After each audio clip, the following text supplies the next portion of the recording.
لا إله إلا الله قبل كل أحد لا إله إلا الله بعد كل أحد لا إله إلا الله يبقى ربنا ويفنى كل أحد لا إله إلا الله قبل كل أحد لا إله إلا الله بعد كل أحد لا إله إلا الله يبقى ربنا ويفنى كل أحد لا إله إلا الله قبل كل أحد لا إله إلا الله بعد كل أحد لا إله إلا الله يبقى ربنا ويفنى كل أحد لا إله إلا الله قبل كل شيء لا إله إلا الله بعد كل شيء لا إله إلا الله يبقى ربنا ويفنى كل شيء لا إله إلا الله قبل كل شيء لا إله إلا الله بعد كل شيء لا إله إلا الله يبقى ربنا ويفنى كل شيء لا إله إلا الله قبل كل شيء لا إله إلا الله بعد كل شيء لا إله إلا الله يبقى ربنا ويفنى كل شيء. Bismillahirrahmanirrahim. Alhamdulillah rabbil alamin wassalatu wassalam ala asyrafil anbiya'i wal mursalin wa ala alihi wa ashabihi wa azwajihi wa zurriyyatihi wa atba'ihi ajma'in. Wa ba'du. Qala Syekh Musannif rahimallahu ta'ala wa nafa'na bihi wa bi'ulumihi fi darain.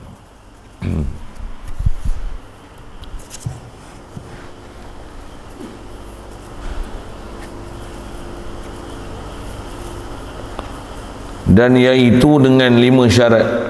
Pertamanya sudah bangkit Rasul kepada itu orang, dan keduanya aqil, dan ketiganya baligh, dan keempatnya sampai seruan Rasul itu kepadanya, dan kelimanya sejahtera panca indera, dan jikalau ada salah satu daripada pendengar atau penglihat sekalipun. Jadi kalian syukur Allah Subhanahu Wa Taala limpah kurnia dia, anugerah daripada dia semata, bahkan daripada dia sajalah yang masih menyebabkan adanya keberadaan kita dan apa ada sekeliling kita. Alhamdulillah.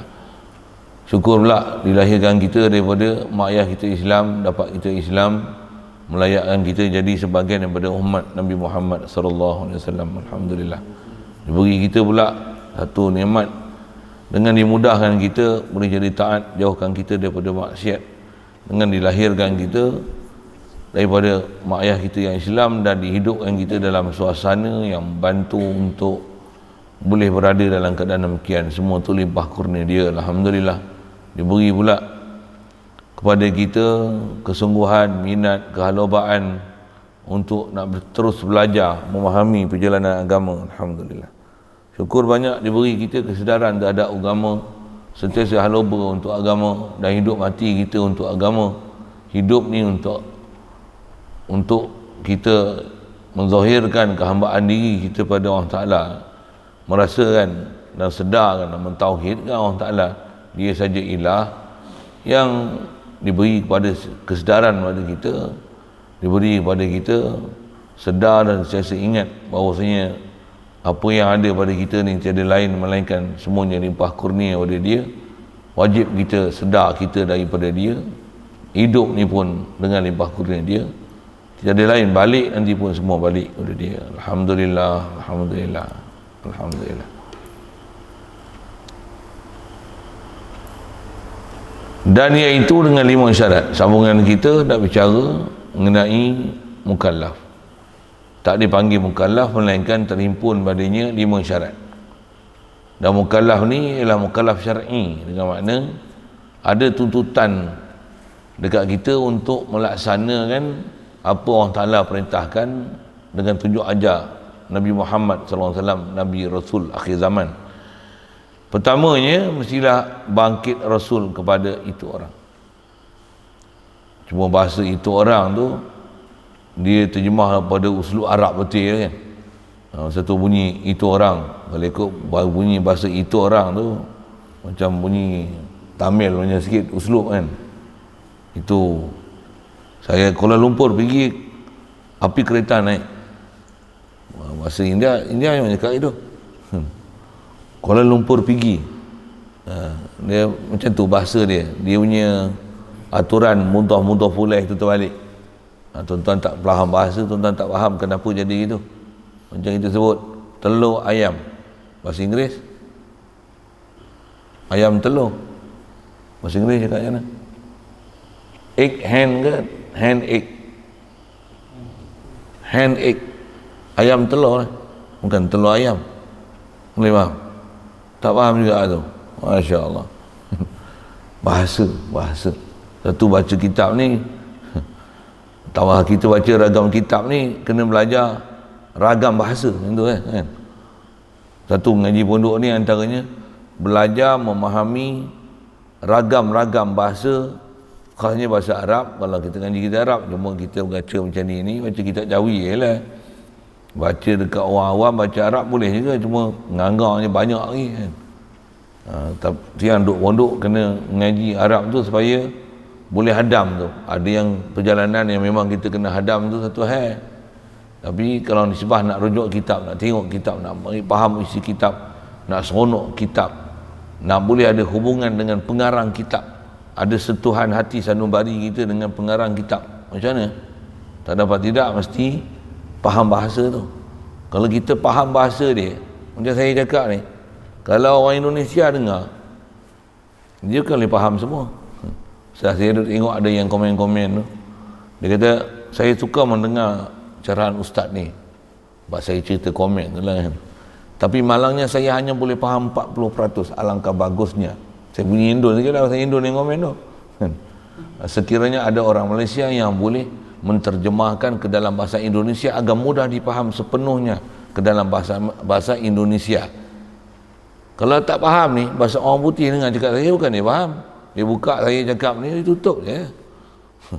Tapi kalau yang faham betul-betul macam mana, menjiwai pula apa yang dicakap macam mana. Ui, menanti-nanti apa benda yang nak dicerita. Yang tu lah kot bahasa kan.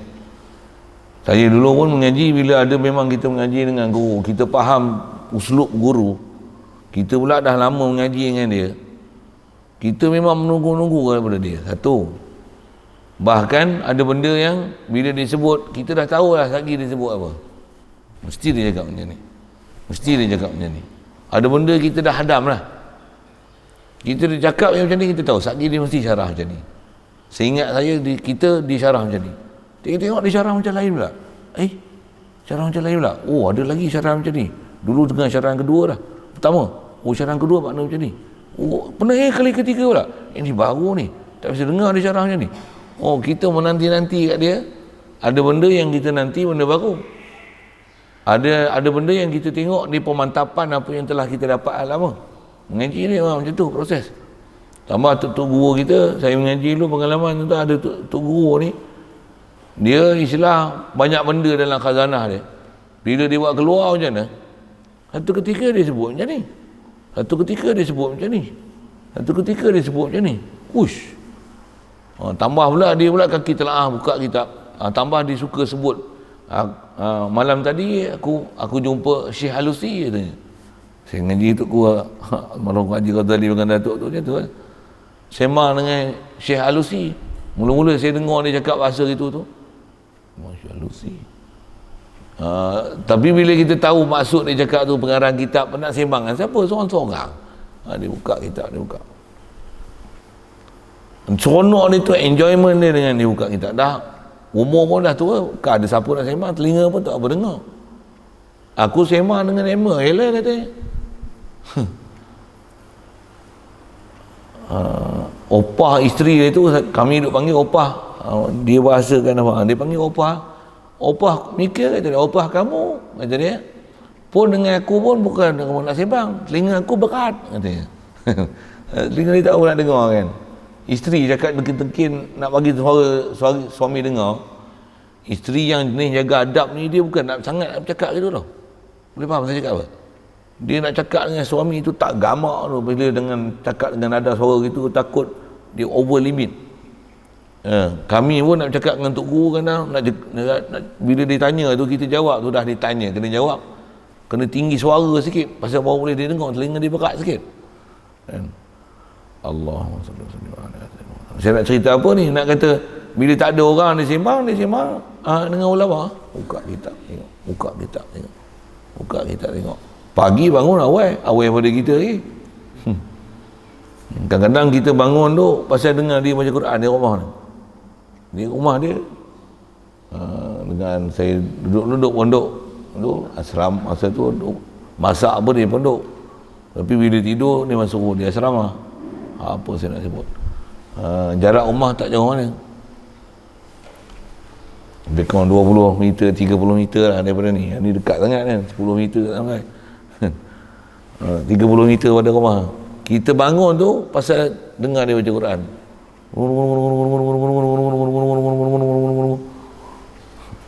Bukan dia baca Quran pukul 7.30. Dia baca Quran pukul 5 tu baca Quran lah. Kita bangun tu tengok dia duduk kat tingkap tu dengan lampu dia buka. Duduk.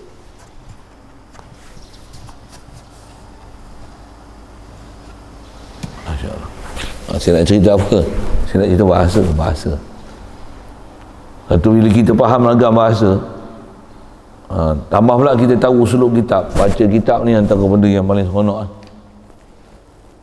dan kita boleh tahu ulama ni bahasa kitabnya ni. Ada ulama, ada kitab-kitab yang kita karang ni baca gimana? Apa? Bahasa dia tu. Bahasa dia. Kitab fiqh ada kita baca macam ni ya. Ada kitab. tak faham. Mana yang kita boleh faham tu, ada kitab-kitab saya baca kan, tebal tu, seminggu baca habis. Masa ada kelapangan dulu lah kan, baca kitab. Habis mengaji, masuk pondok, tak elok lain lah, buka kitab tu sambung baca. Sedap kan? Tapi tak banyak pun saya baca kitab-kitab yang habis daripada awal hingga akhir, yang baca sendiri lah. Tak banyak pun, tak rajin telaah pun. Ada sahabat-sahabat saya rajin sungguh telaah. Pasal ada benda yang kita tak payah telaah lah, dengar Tok Guru cakap apa badan lah, dengar ada semua. Badan lah, tu pun tak larat nak ambil lah. Tak larat nak ambil. Satu saya mengajar, saya banyak dia kata, saya mengaji dulu, guru saya sebut macam ni. Saya mengaji ni, guru saya sebut macam ni. Ingat perkataan guru. Pasal apa? Kita mengaji, ingat perkataan guru lah. Baca bukan boleh ingat semua. Dengar saya sebut. Baca bukan boleh ingat semua. Tapi bila dengar perkataan guru, kita dengar tu, ada sampai sekarang ni masih panas lagi dengar apa yang dia cakap tu. Kita dengar, bukan tidur, bukan mengaji macam ni. Kita dengar mengaji macam ni.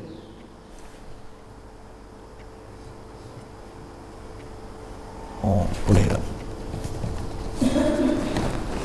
Saya nak cerita bahasa kan. Saya ngaji dengan Tok Guru bahasa Perak Hilir. Main Pekelah Hulu ngaji Tok Guru bahasa Perak Hulu. Saya nak ambil pengalaman bahasa dia tu dengan logat dia, dialek dia, bunyi petani sikit, Siam ada, Kelantan ada. Orang Kuala Lumpur ngaji tu. Bunyi Kuala Lumpur tapi Perak kan. Pasal lama dengan Tok Guru Perak Hilir, dapat bahasa Perak Hilir. Sampai orang tu, ustaz ni Perak ke? Sekali dengar bunyi macam Hulu, sekali macam Hilir. Macam sekali macam orang putih, Perak. Apa kerja ni? Ada bunyi gitu. Saya nak cerita apa? Bahasa. Bila pergi Hulu, nampak bahasa Hulu lah. Nak ambil pengalaman bahasa tu setahun. Nak ambil bahasa dia tu. Sampai boleh tiru bahasa dia. Boleh tiru bahasa dia. Cuma bila nak nyampai ke orang, saya tak boleh tiru bahasa dia. Cuma bila saya ngajar kawasan tu, jumpa pula geng-geng baling apa, yang Perak, yang Hulu punya. Kalau dia tanya, saya ngajar baca kitab, bahasa standard kan. Bila dia tanya lagi, saya nak cerita bahasa, saya nak syarah bahasa sikit. Itu yang ngaji pondok ni macam ni lah, dia ada cerita konon, kitab kan tu kan. Jadi kita bahasa apa dia? Baca kitab standard, tapi bila orang tanya ni, ustaz nak tanya sikit. Bunyi dia bunyi slang tu macam tu. Ni kita ni kata dia duk menyakit duk banyak ni. Sampai tak boleh nak pergi ke mana, duk di rumah ya. Dia bunyi soalan gitu, lagi saya jawab pun bunyi slang gitu. Saya tahu slang tu. Duk guru slang tu. Kan? Dah maha duk tanya gitu, saya nak jawab gini ya. Bala ni betul-betul bala ke? Tengok macam tak ada bala ya. Pasal hak kena menyakit kata positif pun tengok duk sihat apa. Bahkan tak ada apa-apa gejala. Yang tu kan macam bahasa ni. Gejala tu bunyi bahasa saya tak ada gejala, tak ada tanda sakit pun, batuk pun tak, demam, apa pun tak, bersin pun tak. Dia tanya bahasa itu, saya cakap itu. Ngajar belah Kedah pula, kita memang orang Penang, kelahiran Penang, IC 07. Tak faham sudah. Dia tanya, bila dia tanya bahasa Kedah, kita mula cakap, tadi bukan Kedah, kita punya Penang, lenggok Penang, mamak mami punya. Macam itulah sikit kan. Apa cerita ni? Cerita bahasa. Nak cerita, sudah bangkit Rasul kepada itu orang. Nak cerita itu orang tu. Cerita tu. Ngaji lama sikit. Satu bila kita faham bahasa tu, Urdu, ragam bahasa Urdu. Macam ni. Dia tengok, macam ni orang taklah buat ni. Baik. Nak sebut buat apa? Dia buat bahasa kaum yang bermacam-macam. Betapa? Lain padang, lain belalang. Macam tu kan. Rambut memang sama hitam, hati memang lain-lain. Tu tentang hati kan. Sebab bahasa begitu juga, kaedah, cara penyampaian bukan sama. Kita mengaji guru pun lain, guru ni macam ni, guru ni macam ni. Kawan-kawan pun, anak pun lain-lain. Nombor 1 macam ni, nombor 2 macam ni, nombor 3 macam ni, nombor 4 macam ni. Apa? Mana seorang lagi? Hilang pula. Hilang pula dia. Dia sambung tidur itu kabur dah semalam kat dia. Dia makan sedap, tambah lagi ada ikan 3 ekor kita tak habis. Orang ni ambil seekor, orang ni ambil seekor, dia ambil seekor. Betul dia nasi sikit lagi, kawan tu minta nasi. Dia tengok, saya tengok mata dia tengok macam ni. Rupanya nasi tu dia nak. Dia kata, kau makan nasi ni tidur nyenyak payah nak bangkit. Sungguh kan, betul saya cakap. Saya tahu dah perangai dia. Saya tahu perangai dia. Nak cerita apa? Lain. Nombor 1 lain, nombor 2 lain, nombor 3 lain. Malam tadi nombor 9 telefon. Mak dia tu dengar. Abah bila nak balik? Nak balik apa? PKPD. Adik faham ke PKP ni apa dia? Itu jenis suka sembang. Umur 5 tahun cakap macam orang tua. Dia punya soalan tu, mak dia pun tak tahu, tak expect dia akan soal macam ni kat bapak dia. Pasal baru ni dia masuk sekolah pasti, ni duduk cuti apa tak ada lah kan, pergi hantar sekolah pasti. Sebelum tu tanya dah dia, adik nak pergi sekolah tak nak lah, ni ada sekali tu dia telefon, saya duduk kat sini, dia kata apa, abah nanti adik nak pergi sekolah pasti, abah bila nak beli baju? Mak dia duduk sebelah, nak pergi sekolah pula, itu tanya tak nak pergi. Dia cakap tu bukan mak dia suruh dia bercakap. Dia bercakap dari hati sanubari. Lain pengen anak. Ada pengen anak ni tak bercakap langsung, bagi telefon tu diam. Saya nak cerita apa? Anak orang lain-lain, kawan pun lain-lain, musuh pun lain-lain. Hak Wahabi macam ni mana macam lain. Nama Maulana ni macam lain. Sikit-sikit saya tak boleh, saya sebut tu saya panjang lagi tu. Mudah. Nak cerita apa ni? Bangkit Rasul kepada itu orang. Pondok mengaji dia macam tu kan. Kalau tuan-tuan tak bisa dengar, sana lah kita demo sini kenal saya. Macam ni lah baca ragam pondok. Pasal apa ni? Pasal memang Allah Ta'ala pun isyarat dalam Quran kata macam mana? Wa ma arsalna min rasulin illa bilisani qaumi. Wa ma arsalna rasulin illa bilisani qaumi. Tidaklah kami utuskan mana-mana rasul pun yang kami hantar ni kata Allah Taala illa bilisani qaumi, melainkan dengan bahasa kaum dia. Bahkan nabi rasul tu pun daripada kaum tu. Huwallazi ba'atsa fil ummiyina rasulan. Pasal bahasa Arab bangsa Arab ni bangsa ummiyin, di kalangan ummiyin lah Allah Taala lantik rasul. Itu yang ada rasul lah, Atau isu kita cari cerita Rasul, Allah Ta'ala nanti Rasul daripada kaum tu dengan bahasa dia. Rasulullah Arab tu yang turun dengan bahasa Arab. Arab pula zaman tu Arab Fusha, maksudnya Arab mereka berbangga-bangga, bahkan menjunjung kesarjanaan bahasa ni. Satu turun Quran dengan mukjizat dia bahasa. Turun je Quran, apa dia? Semua ayat-ayat tu menerujakan setiap pendengar apa yang lafaz datang pada Quran tu. Maksud apa? Bahasa dia. Bal ajibu an ja'ahum munzirun minhum faqala al-kafiruna hadha syai'un ajib. Bahasa tu. Nampak kalau tuan-tuan faham bahasa Arab, uslub dia fi'il duduk belakang gini. Ada rima belakang dia sama macam ni. Bahasa ni, masya-Allah. Tapi kalau baca khutbah tak bersedia untuk baca apa, baca teks Arab pula terjemah, bahasa tu tak lawa kan. Pasal ikut dan je khabar gitu kan.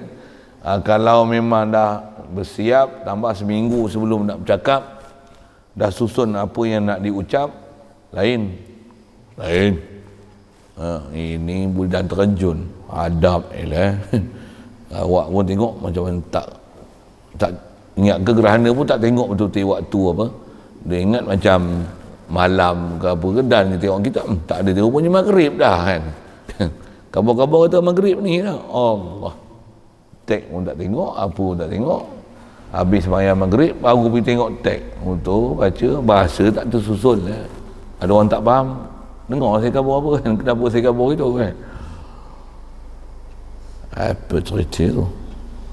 Bangkit Rasul kepada itu orang. Pengarang ni bukan orang India dah. Siap. Tapi dia guna uslub bahasa Arab.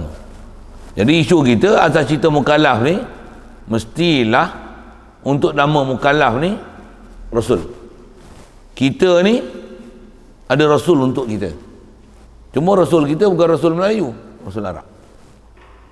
Pasal Rasulullah sallallahu alaihi wasallam atas syariat yang Allah Taala hantar kat kita umat Muhammad sallallahu alaihi wasallam, walaupun Rasulullah orang Arab, walaupun kita bangsa Melayu, tetap kita kena ikut Rasulullah yang Arab. Yang ni pahaman kena lagi betul. Pasal apa? Memang pahaman-pahaman pok-pok yang sesat ni dia ada sampai faham macam ni. Kata macam mana? Antara bahasa dia kata, kalau Nabi Muhammad pun kalau dibangkitkan kat Malaysia, dia akan pakai baju Melayu. Kelakar lah dia orang ni, apa punya bahasa pelik lah dia orang ni. Sampai yang dekat-dekat ni nampak Al-Bana nama tu kan. Dia cakap macam tu, sama kepala otak dia orang ni sama, prototype dia sama. Prototype dia sama. Pasal apa? Tok guru dia sama. Orang yang dia dengar kuliah tu daripada kepala otak dia sama. Dia ambil sama, copy paste saja. Kita belajar dengan tok guru kita tak. Rasulullah kata dia, aku Arab, Quran Arab. Mulianya Arab pasal aku Arab. Mulianya Arab ni pasal aku Arab. Rasul di kalangan orang Arab. Pasal Quran bahasa Arab. Satu ngaji Arab ni mulia pasal apa? Pasal dia bahasa Quran. Boleh faham saya buat apa? Sampai saya ngaji dulu, tok guru sampai dia kata apa?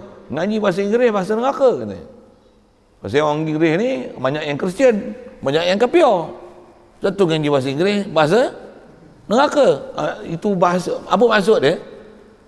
Pasal bahasa Arab ni bahasa Quran mulia. Bila orang Kristian kafir cakap orang putih banyak, jadi bahasa orang putih bahasa neraka.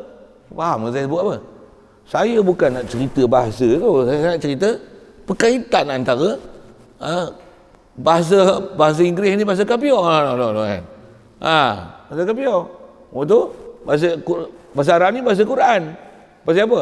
Pasal Quran bahasa Arab. Mulia bahasa Arab tu. Tapi Arab mana? Arab yang pusat, yang macam bahasa Arab lah. Kalau tu dia tu. Itu bukan bahasa Arab pusat macam mana Quran itu kan. Saya nak cerita apa ni? Cerita bila Rasul ni orang Arab, apa yang walaupun istilahnya budaya Arab, bila dia ialah Nabi Allah, Rasulullah, apa akidah kita? Ikut je. Walaupun kita ada demikian, Rasulullah makan kurma, Bila dia buka puasa makan kurma, kita makan apa? Kurma. Walaupun dengan sebab itu ada saudagar kaya, saudagar Yusuf Tayyub, pasal kurma dia jadi kaya, ambil kesempatan di atas syarak, tak ada masalah. Ada orang jual kopiah gambar capal lah misalnya. Ada orang jual jubah, jual apa lagi, dengan sebab tu dia jadi kaya. Pasal apa? Pasal orang pakat beli jubah, tak ada masalah, tak ada masalah. Boleh faham saya buat apa? Buat kilang pula, buat apa? Buat soroban, buat kopiah, apa-apa seumpama tu lah kan. Dengan sebab tu jadi kaya pula, ambil kesempatan dia ada isu agama, pasal menjadikan itu benda agama. Tak, memang benda agama pun, pasal Rasul kita orang Arab. Bila orang Arab, walaupun budaya tu istilahnya dia kebudayaan, dia bukan agama, siapa dia ajar gitu? Kepala otak Wahabi ajar gitu. Kaedah kita macam mana? Laqad kana lakum fi Rasulillah uswatun hasanah. Pada Rasulullah tu adalah contoh ikutan baik. Walaupun nisbah yang dibuat tu budaya, istilahnya kebudayaan Arab, tapi bila datang oleh Rasulullah macam mana? Mencontohi dia adalah satu benda yang baik. Contoh dia adalah contoh terbaik. Boleh faham? Can you understand me? Orang Melayu tak pakai celak, orang Melayu tak pakai celak. Bila Rasulullah pakai celak, walaupun katalah tu budaya Arab, macam mana? Pakai celak kata. Boleh faham? Rasulullah pakai sorban, walaupun bukan pakai sepekan 24 jam, tapi bila dia pakai sorban, sahabat pun pakai sorban, macam mana? Kita pakai sorban. Dan kita pakai sorban tu pasal apa? Ittiba'alin Nabi, kerana ikut ajaran Nabi SAW. Itu kaedah kita. Itu kaedah kita. Ahli Sunnah wal Jamaahnya prinsip tu. Wahabi kan itu, dia pakai jubah, dia tak akidah dengan jubah dia. Satu, dia boleh pakai cap, berbangga dengan pakai songkok. Bukanlah maksudnya pakai songkok tu salah, saya tak kata itu. Kalau puan Wahabi, dia akan cakap terbalik pada saya, dia reverse daripada macam kita cakap. Dia tak semestinya bila Islam ni kena pakai jubah, kena pakai sorban, pakai kot, pakai tie pun, yang penting tutup aurat. Cara dia cakap tu boleh ke? Ya. Tutup guru kita ajar prinsip mengikut Rasulullah betul ni, syariat betul ni lain. Yang gaya moden ni ajar Islam ni pendekatan dia lain. Satu, kita tengok walaupun nama doktor, profesor, tok guru dia kopiah tak pakai, sama je. Mengajar ni pakai tracksuit, pakai t-shirt aja. Kalau jenis ustaz moden-moden ni lah kan, ada ketika pakai jubah sorban, ada ketika nak dakwah saja, dakwah. Big Liu pakai jubah orang kafir pun pakai jubah, tak ada masalah pun. Big Liu faham, Big Liu. Azhar terus naik basikal pun pakai jubah. Betul ke tak? Awak kan tengok tengok dia. Saya ngaji dulu ada ustaz-ustaz, ada guru-guru yang ngajar kan. Kata dia, hampa nak pakai solat esok tu, aku pakai jubah, jom kita lumba lari sampai laju, kata dia. Satu, kami budak-budak main bola tahu pakai apa? Kain melekat. Apa-apa sini main kain melekat kan. Belum tentu hampa pakai seluar menang daripada kami main kain melekat. Budak tu terror dulu kan. Tapi aurat jaga kan. Jangan pakai kain melekat tu nak main bola, selelak buat macam cawat tu, sepak dia bagi tu, jagalah syariat. Sikit lah ayat-ayat macam tu kan. Tapi nak cerita apa? Padahal nak cerita bangkit Rasul, dan Rasul tu orang Arab. Satu, kita belajar bahasa Arab, pondok pun antara ilmu yang diajar ialah ilmu Arab. Selain daripada ilmu syarak, ilmu yang diajar ialah ilmu Arabiyah tu. Hingga arut, kofiah, sehingga orang Melayu ambil itu jadi Melayu punya pula uslub dia, bahasa dia, gurinab, seloka, syair. Pasal apa? Ambil daripada asal uslub Arab, pantun yang asalnya syair, syuara Arab.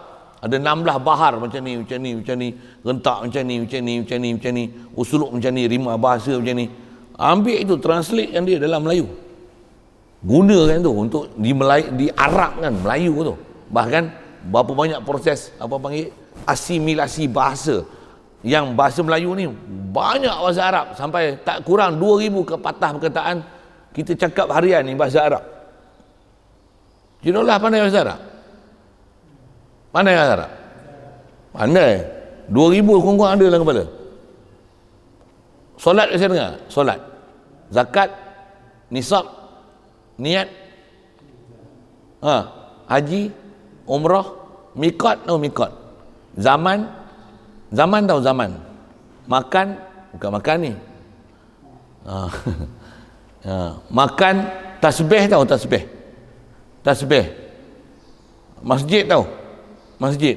Sejadah, sujud tahu? Rokok, takbir, takzim tahu? Jadi macam bahasa Melayu lah. Ini proses asimilasi bahasa. Asal bahasa Melayu, saya ngaji ada tok guru kata bahasa Melayu tu kuku, batu, setan kot dia sebut, bukan kot kan. Kuku, batu, hantu dia sebut. Melayu ni 4 je bahasa. Ni seluruh dia lah. Lain semua ambil bahasa Arab, bahasa orang putih, bahasa ni, bahasa Belanda, bahasa Jawa, campur. Bahasa Urdu pun ada. Dia ni biadab. Asalnya apa? Apakah beadab? Beadab, tak ada adab. Asalnya Urdu tu. Pasal ada pedagang India dulu yang bukan bergerak, orang-orang mau balik ahli dakwah daripada India, pantai Malabar tu kan, main Malaysia, main kita Melaka ni dakwah Islam. Jadi ada bahasa Urdu tu masuk kat dalam kita. Saya pergi India tengok, beadab, beadab, berfikir. Berfikir. Tak fikir, beadab, tak ada adab. Beadab. Tu yang bunyi biadab, biadab tu. Sikit lah kan. Saya nak cerita apa? Bahasa. Baca kitab dekat tu je nak cerita mukallaf, tapi mengaji macam tu lah kan. Nak cerita apa? Cerita bangkit Rasul kita, umat Muhammad SAW. Walaupun kita tak jumpa Nabi Muhammad, tapi pasal Nabi Muhammad dia untuk semua bangsa sampai hari kiamat esok. Hatta kalau kata Nabi Isa turun, Nabi Isa pun ikut Nabi Muhammad SAW. Dia tak bawa syariat yang diturunkan kat dia, Injil, tak. Bahkan dia akan ikut Quran yang diturunkan kat Nabi Muhammad SAW. Satu kita mengaji fiqh tu, kata mazhab Syafi'i, Hanafi, Maliki, Hanbali, jumpa nanti Nabi Isa, kalau ditakdirkan panjang umur jumpa dan diselamatkan kita daripada akidah Dajjal tu dan pahaman Dajjal, ikut Dajjal tu, jumpa Nabi Isa esok macam mana? Katalah kita sembahyang lupa, tak, kita baca kunut ke apa kan, Allahumma salli wa sallim ala sayyidina Muhammad. Nabi Isa akan kata apa? Hadza min fi'li Nabi sallallahu alaihi wasallam. Ini adalah sebahagian daripada perbuatan Nabi kita, Nabi Muhammad sallallahu alaihi wasallam. Memang Rasulullah ada ketika 2 bulan tak silap baca dalam hadis kan, yang kena bencana pada umat Islam, ada orang Islam yang terbunuh dalam peperangan tu. Rasulullah punya susah hati dan sedih sangat peristiwa tu. Rasulullah kunut subuh selama 2 bulan. Jadi kaedah kita ulama mazhab Syafi'i ni, pasal subuh antaranya disuruh berkunut kan. Antara kunut tu khas kunut nazilah. Saya ke fiqh lagi panjang sangat kan, tapi saya nak sebut gitu je. Kunut nazilah. Dan mengikut kaedah Imam Asy-Syafi'i atas iftah dan fatwa dia pasal dia mujtahid, dia pakar dalam ilmu. Dia kata setiap hari memang ada benda yang akan merisaukan kita dan menyebabkan hati kita tak seronok dengan benda tu. Takkan semua hari-hari seronok kan. Seronok pun dalam konteks agama lah, yang ni orang ni, kita pun kadang ikut syaitan, ikut nafsu, ikut buat je terjebak pada maksiat kan. Orang pun satu hal tak nak ikut Islam, anak buat dia yang degil macam ni, masyarakat pun macam ni. Ada benda yang susah hati tak untuk buat apa? Setiap subuh, setiap hari kunut. Bila kunut tu? Awal-awal pagi kunut dah. Allahumma hdina fiman hadais wa afina fiman afait. Walaupun Rasulullah tu berkunut tu minta supaya jauhkan pada waqina syarra ma qadait. Kita baca tu bukan ambil calang-calang tu, hadis Nabi tu. Satu tak baca ya Allahumma ya munzilal kitab, apa tak baca tu tak apa. Cukup dah tu. Yang tu pun boleh baca jadi kunut nazilah. Sikit tandulah. Apa saya nak sebut ialah kalau jumpa Nabi Isa tu, kita sembahyang kunut, sembahyang subuh dengan ada kunut tu, kita hadza min fi'li nabiyuna Muhammad sallallahu alaihi wasallam. Ni sebahagian daripada perbuatan dan amalan Nabi kita Muhammad sallallahu alaihi wasallam. Anta Syafi'i, dia kata itu. Anta Syafi'i. Nabi Isa tahu kan mazhab Syafi'i, Hanafi, Maliki, Hanbali ni. Wallahi dia tahu. Pasal dia hidup, dia kan mati. Rasulullah ni sifat jasad dia wafat, tapi dalam kubur dia hidup. Lagi hidup pada orang mati syahid. Ada buat akidah, kita belajar dah kita. Nak cerita apa? Bangkit Rasul. Satu, kita nak faham antara kita belajar syariat ni, belajar kenal Rasul tu. Kenal Rasul tu. Kita faham Rasul tu macam mana, insya-Allah cerah pemikiran kita. Kalau contoh atas kata bangkit Rasul kan. Contoh zaman kita lah sikit kan. Semalam khutbah dalam ada sebut sekali lalu gitu kan. Apa? Ni vaksin kita ni darurat ke sebenarnya? Darurat. Memang dah diisytiharkan darurat pun kan. Darurat ke? Tu saya kata, betul perlukah ambil vaksin tu? Contohlah kan. Sebagai nak tengok apa syariat yang diajar kat kita dan kaedah disebut oleh ulama yang Rasulullah dibangkit kat kita, para ulama kita dah bahas bab satu-satu tu. Nisbah demo di luar tu cakap tu hal. Tapi kita belajar, ada tok guru bagi panduan kat kita. Kita jadi dengan satu berakai dan faham perjalanan agama tu macam mana. Darurat ni maksudnya kalau dia dalam keadaan suntuk, jadi masalah sangat kan. Kalau tak ambil ni masalah kat kita. Soal, tak ambil vaksin ni jadi masalah ke? Orang yang positif COVID pun pergi tempat apa namanya? Tempat dia kumpul orang-orang penyakit COVID tu lah kan, yang kena jangkitan COVID tu. Bukan dia bagi ubat, bukan dia bagi vaksin pun. Tak faham? Dengar kata, nak bagi vaksin buat apa? COVID dah masuk. Mati COVID yang dalam badan tu, yang tu lah jadi vaksin dia. Faham saya sebut? Sepatutnya pesakit COVID dah tak payah kena vaksin. Macam apa? Vaksin tu masukkan kuman dalam badan supaya badan boleh kena kuman tu. Tak faham? Sains pun tak lulus rupanya. Apa saya sebut ni? Jadi orang sakit COVID pun tak perlukan vaksin, tambah kita sihat ni perlu ke vaksin.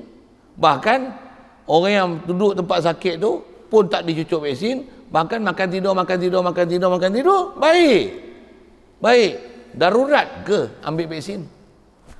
Darurat ke kena COVID? Boleh faham saya cakap apa ni? Tengok tak ada apa-apa pun, sihat je, main badminton, joget boleh. Senam aerobik lah apa. Main badminton lah mak.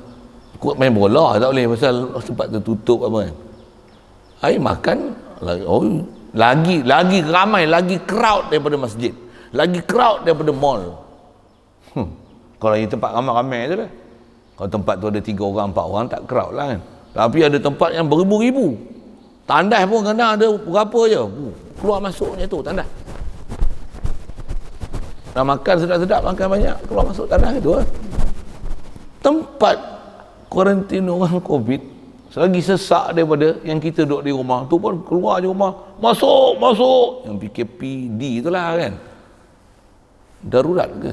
Ingat saya sebut apa ni kan?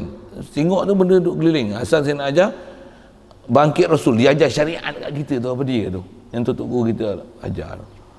Yang bila kata darurat ni macam mana? Tak makan babi mati, baru makan babi. Tu pun makan babi macam mana? Weh babi, aku terpaksa makan kau. Ini je makanan yang ada untuk aku supaya kau tak mati aku. Ya Allah ampunkanlah aku. Makan babi dengan keadaan macam tu. Bukan bila tak ada makanan lain terpaksa makan babi macam mana? Lama dah aku hidangkan babi ni.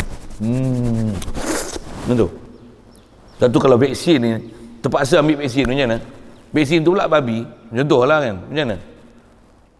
Ya Allah, tak ada dah arah aku ni. Terpaksa juga ambil vaksin ni.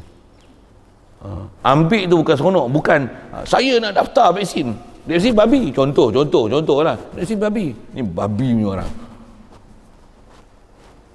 tak faham syariat.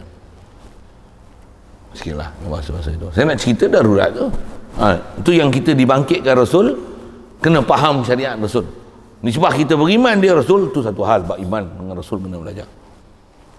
Baru taklif syarak kita, dan taklif syarak bangkit Rasul. Ni kita ni dah taklif tak taklif ni? Taklif. Itu ramai orang macam tak mukallaf aja. Bahkan saya sebut semalam macam muallaf aja. Macam baru masuk Islam tak pernah belajar apa tu. Bahkan macam lumbu cucuk hidung. Apa dia? Ikut aja bodoh je apa orang cakap. Dia kata, ni yang cakap ni mufti ni, yang cakap ni menteri ni. Tengoklah mufti macam mana. Dia kata kalau mufti pun tak betul, yang tak mufti lagi tak betul. Tak. Berapa ramai tutup guru yang tak jadi mufti, jadi pegawai agama pun tidak, jadi imam masjid pun tidak. Imam ialah imam, tok guru dia tak nak jadi imam pun, hampa jadilah imam. Aku ada pondok yang aku nak sibuk, aku jadi imam. Bila pula aku nak pergi masjid jadi imam, yang pondok ni takkan aku nak tinggal. Boleh faham saya cakap apa? Kalau almarhum tu, kalau arwah batin tu, dia jadi imam seminggu sekali ya. Bila ada dapat elon yang 4 orang, 750 ke 850 apa tu? 50 850. Yang dapat gaji tu, dia dilantik salah seorang daripada imam, dia mau bagi-bagilah. Dia imam dia Zuhur ya imam. Ada 4 orang, 5 tu, satu tu volunteer punya, imam rakyatnya. Yang 4 tu Zuhur, subuh 1 orang, Zuhur 1 orang, jadi dia bagi berdasarkan waktu. Dia subuh mengajar, lepas asar mengajar, lepas maghrib mengajar, lepas isyak mengajar. Yang bukan lepas sepanjang waktu ni dia tak terus mengajar, Zuhur ya.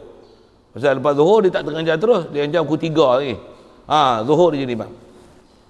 Imam pun dia tak nak. Tu pun pasal orang suruh ambil juga. Orang ambil juga. Kalau tidak bagi orang lain lah, kata dia. Tak payah bagi kau tak payah.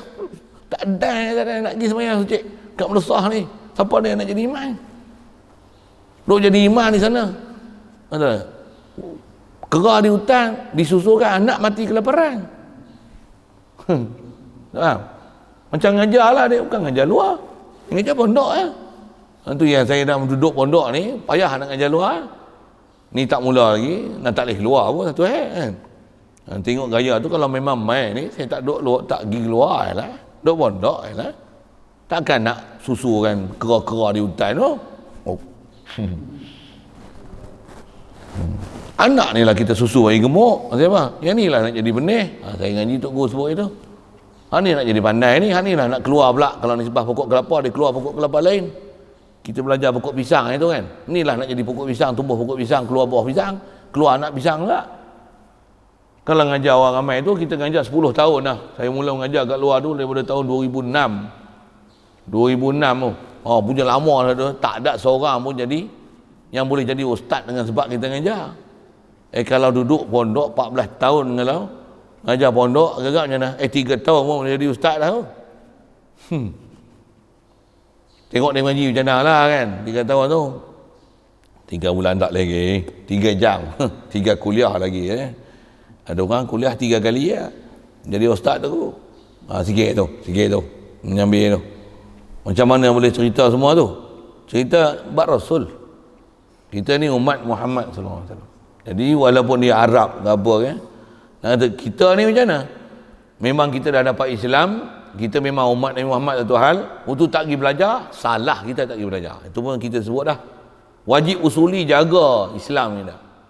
Kita nak dapat pun bukan senang. Cuma kita ni kadang-kadang kita tak faham mahal dan berharganya Islam yang kita dapat. Itu masalah kita. Saya ngaji ada guru buat misal. Islam yang kita dapat ni pasal kita dapat free. Pasal apa dapat Islam? Ya. Pasal mak bapak kita.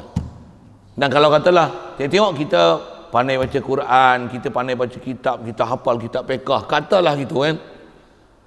Pasal apa tu? Pasal mak bapak kita hantar tahfiz, mak bapak kita hantar pergi pondok. Jadi ilmu-ilmu pondok, ilmu-ilmu Quran ni banyak dapat kita. Dengan sebab tu ada tanggungjawab sepatutnya. Tapi tak nilai. Quran yang ada hari apa dia lupa, kita pondok apa-apa, dia pergi cari hak lain. Pasal apa tu?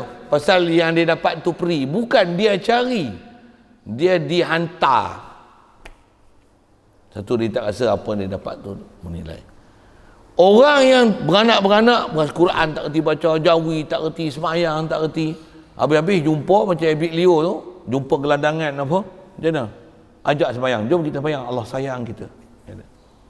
Jom semayang, ambil wuduk macam ni, jamu makan nasi macam ni. Kata dia, inilah kali pertama kami diajar semayang. Saya tak kerti baca Fatihah, tak apa, Allah sayang kita. Semayang, ikut je dulu. Nanti saya ajar satu-satu, baca Fatihah, ajar seorang. Mak bapak dia orang tak pernah ajar tu. Bila dia dapat tu macam mana? Ui, mahalnya apa aku dapat ni. Tu dia pergi ngaji lah, pergi pondok pula, belajar satu-satu. Kalau aku dapat pada kecil ni, bestnya dia belajar. Islam yang dia dapat tu, dengan kesungguhan dia belajar. Walaupun tak tera mana, tak kertilah sampai tahap pandai bahasa Arab, pandai Quran, hafal Quran 30 juz, tak adalah. Tahap kulhu dengan kuliah aja hafal.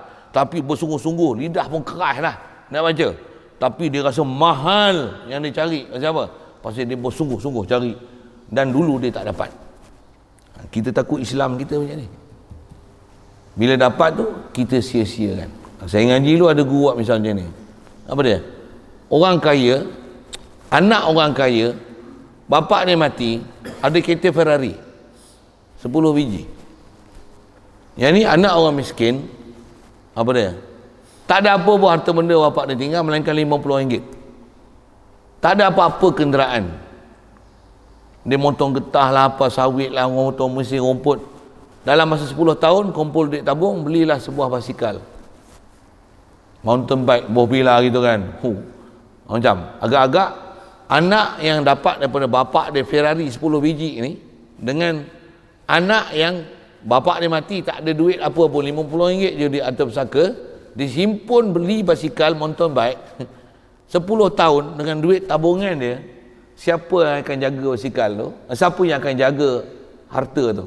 Yang jaga basikal tu akan jaga basikal dia ke yang anak dapat kereta Ferrari 10 biji tu? Cuba jawab.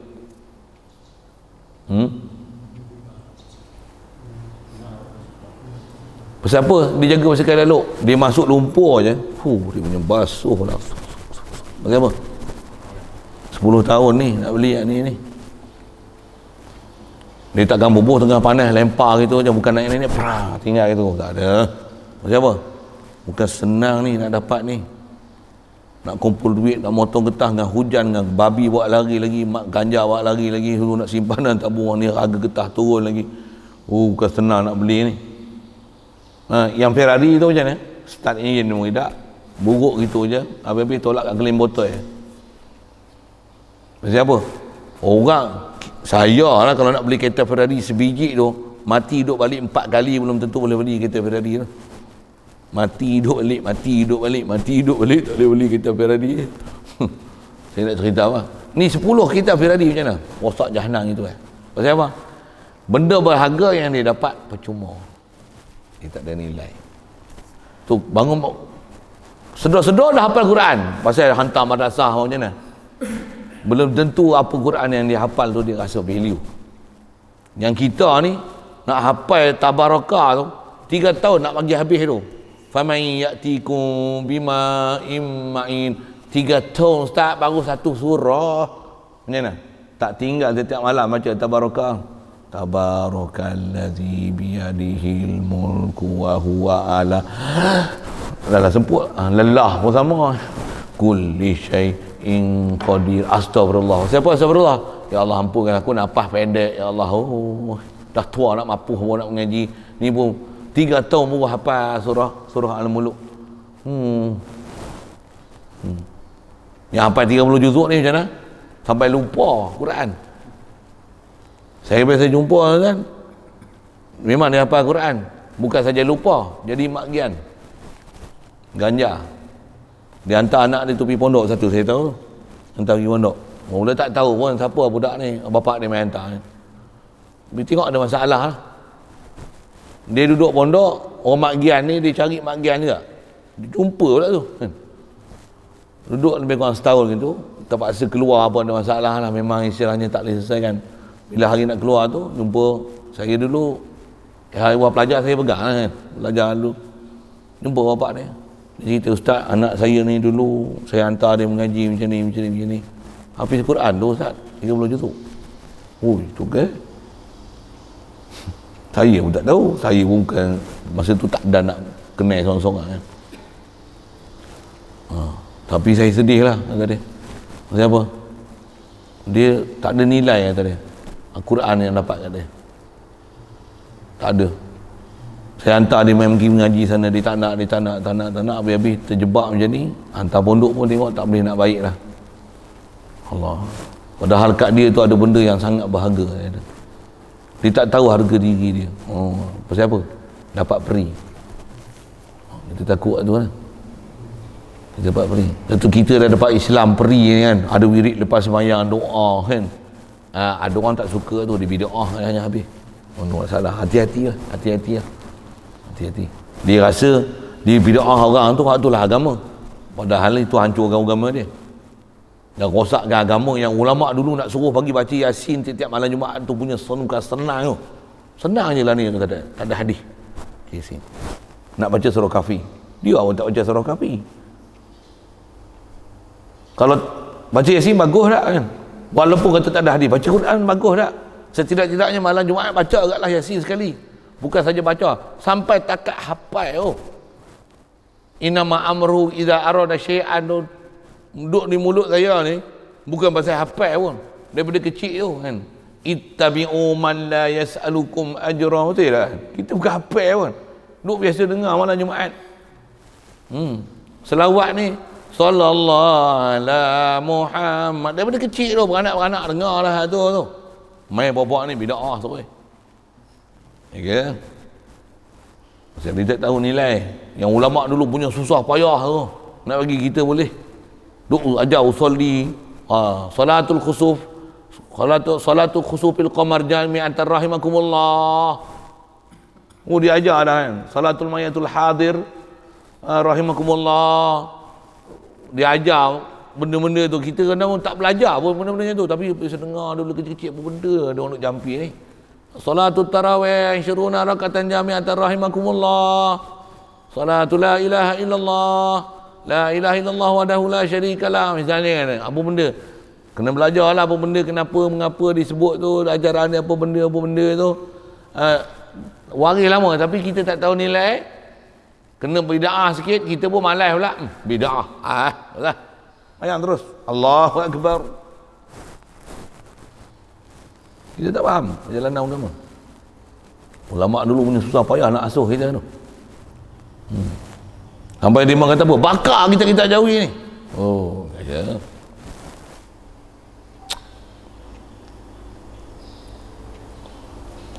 Asal kita bicara syariat yang kita memang Nabi Rasul Melayu tak ada Rasul Melayu Yang mengaku Rasul Melayu tu elok sebelah pancung kepala rupanya tak betul pun. Tengok macam ada masalah orang penyakit jiwa ni, tanya doktor jiwa lah, tengok dia ada penyakit ni. Orang yang ikut dia pun sama penyakit lebih kurang macam dia agak. Macam mana? Dia boleh kata dia Rasul Melayu. Apa gila apa? Indonesia pun ada lagi Rasul lah ni. Rasul Indonesia. Nabi Indonesia. Ada? Buka YouTube, ada Nabi Indonesia. Kok kita tak bisa dengar kan? Rasul Melayu dah dengar seorang tu lah. Mati dah ke kawan tu? Ke hidup lagi? Dia siap boleh kata bila bawa pergi pejabat agama kata ajaran sesat gini, tak apalah. Oleh kerana orang semua duk kata saya yang sesat, dengan ni saya nak buat surat peletakan jawatan sebagai Rasul Melayu.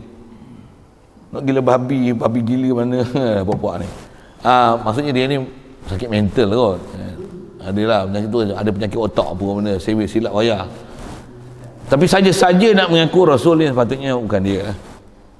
Dan kita ni macam mana tu yang kata kita walaupun Melayu, Rasulullah Arab, walaupun orang Jepun, walaupun orang India, orang Korea, orang Australia, macam mana? Ada kesatuan umat walaupun dia Arab, macam mana? Semua tu kalau pergi majlis berjubah. Kalau umum bahasa Arab tutup aurat tu satu hal lah kan. Tapi di atas kecintaan ikut Rasulullah yang terbaik, macam mana? Itu yang kita tengok buat ijtimak yang Islami ni macam mana? Satu dunia kalau himpun macam mana? Sopai pakaian. Sorban, ubah. Prototype dia sama. Dan siapa? Dia tahu apa sepatutnya yang dia nak capai. Walaupun pakaian baju Melayu taklah haram kan. Tapi lebih nampak terhormat dan lebih sejuk mata memandang dengan pakai jubah. Pakai kurta boleh je kan. Tapi pakai jubah tu nampak sejuk mata ni. Tuan-tuan tak tahulah kan. Apa cerita ni? Cerita Rasul. Jadi kita termasuk dalam golongan yang dipanggil Rasul. Apatah lagi kita dah dapat Islam pada kecil. Alhamdulillah. Baik, jadi atas kita sebut hari tu pun sebut, jadi orang-orang yang tak bertemu Rasul dan tak sampai seruan Islam. Zaman kita ni memang tak ada Rasul dah. Untuk istilah nak dapat mukallaf ni apa? Istilahnya sampai seruan Islam. Itu istilah. Sampai seruan Islam ni pun bukan sokonglah parti Islam. Bukan tu. Dengar azan kan.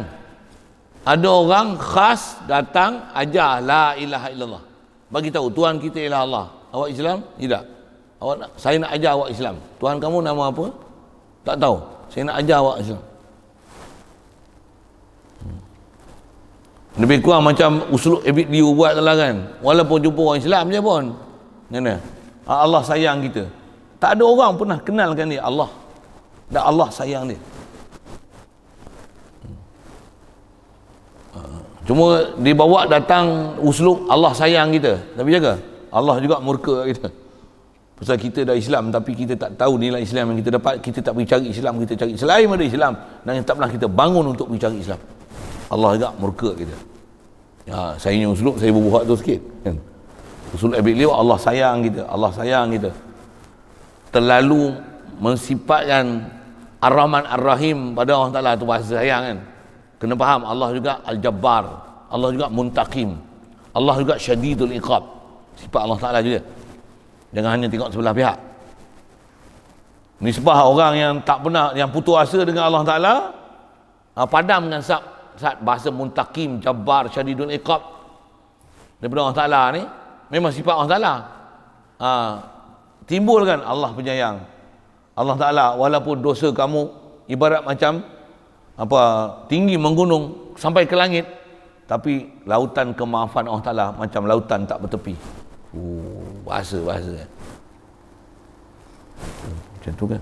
Allah sayang kita. Tak mustahil walaupun dosa kita punya banyak ni, Allah Ta'ala sekelip mata je, just flick your fingers saja, Allah Ta'ala boleh bagi keampunan macam bayi yang dilahirkan. Kata Nabi SAW, at-taibu minaz zambi kaman la zambalah. Allah Ta'ala sayang kita. Kalau tak sayang kita mati lah. Babi pun hidup, kita pun hidup, ada akal pula tu. Allah sayang kita. Cerita tu. Cerita tu. Tapi takkan sentiasa minum arak pun Allah sayang kita. Duk berjudi pun Allah sayang kita. Tak pergi mengaji pun Allah sayang kita. Nanti kena ada orang juga cerita innallaha syadidul iqab. Kau nak jadi ahli neraka, jadi kemaksud kau dihidupkan atas muka bumi. Allah Ta'ala bangkitkan macam ni, nak peri macam ni kan. Kau nak jadi syaitan, kau nak jadi durjana. Kena ada juga orang macam ni. Singa macam ni kena ada juga. Saya ambil tempat singa tu lah kan. Si Mak Nembut tu bagi kat Abid Liu, kat dia lah. Kadang-kadang je guna kat uslub tu, terpaksa kat kena pakai. Allah sayang kita.